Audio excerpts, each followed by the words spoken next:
If you think, what if I let my partner down because of performance anxiety, this video is for you. Perhaps it feels like you're falling short in an area where this never used to be a worry. And this hits hard, especially in long-term relationships or marriages, because we know that there is support and love there from our partner. But because of sexual performance anxiety, intimacy has just drifted away. And the bedroom feels like it's this unspoken elephant in the room. I understand that it can feel like we're failing in the one part that we never expected to, especially when we've achieved success in other parts of our life. Here is the reality. It isn't so much about whether your partner will continue to love or support you.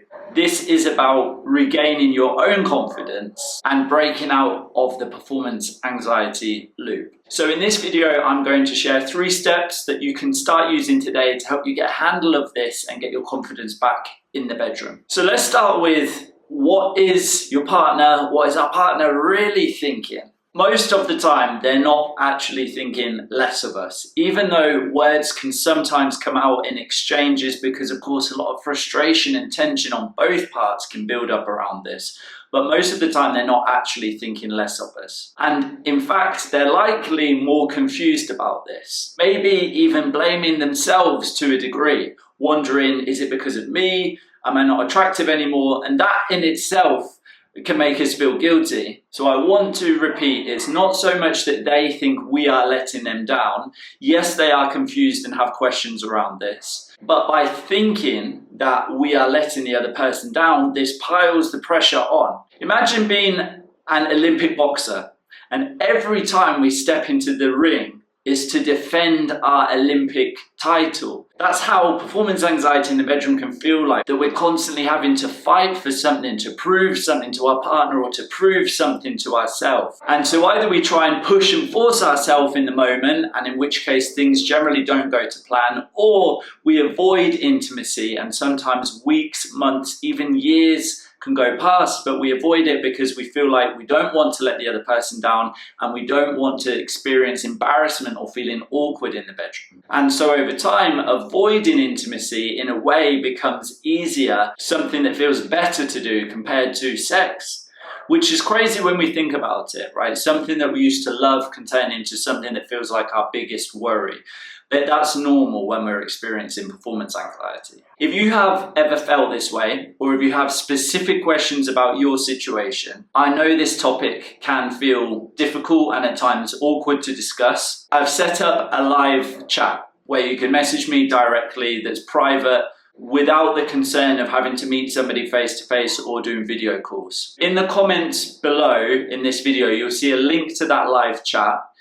I'll respond as soon as I'm able to, so just drop any questions that you have in there and I'll get back to you. Okay, the second step is breaking this avoidance loop. So first let's understand it and then we can speak about how we break it. First of all, here is why the avoidance loop is logical. And it's simple, it's because our brains are wired to avoid discomfort. So the logical reason of why we feel stuck is because our mind is saying, let me avoid this because I want to avoid pain. But then there's this other part of us that wants to be able to have intimacy with our partner.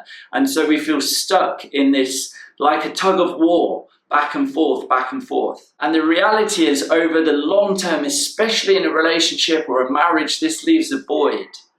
It's a critical part of the relationship, intimacy. And you know it, your partner knows it. Whilst your partner is unlikely to leave just because of this, it doesn't make the emptiness feel any less real. So how we start to break this is basically awareness. We have to try and catch ourselves. When are we doing this avoidance dance, and what does it look like for us individually?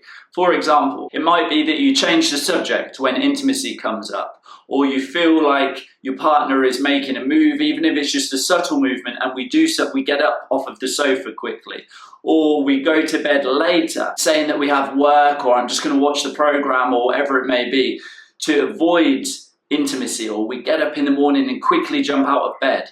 These are just a few different examples. So the first thing is just to notice, what is it that I'm doing?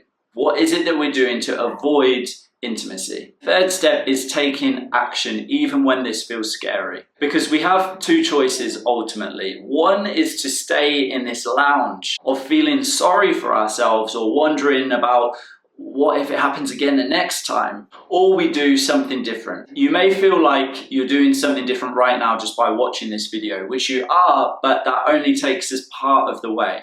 Because why I say this is we can watch endless amounts of videos online of how to solve this or read endless articles. They will always be there. But it actually takes us making a step just beyond that that feels a bit more uncomfortable. I see my job to make this as easy as possible for you as someone who's experienced it myself before. So I put together what I call the performance anxiety quiz. This is 10 very simple yes or no answers so that ultimately you can take the first step in understanding, is this performance anxiety or is it something else? And I will also give you a free personalized 3-step plan based on your answers to those questions so that you can start getting the tools to be able to get this sorted. So if that sounds good to you, if this video has been relatable, then head to the comments below. You'll see the link to the performance anxiety quiz. Click on that link, it will take you straight to the page where you can answer the 10 yes or no questions. And I will see you right there.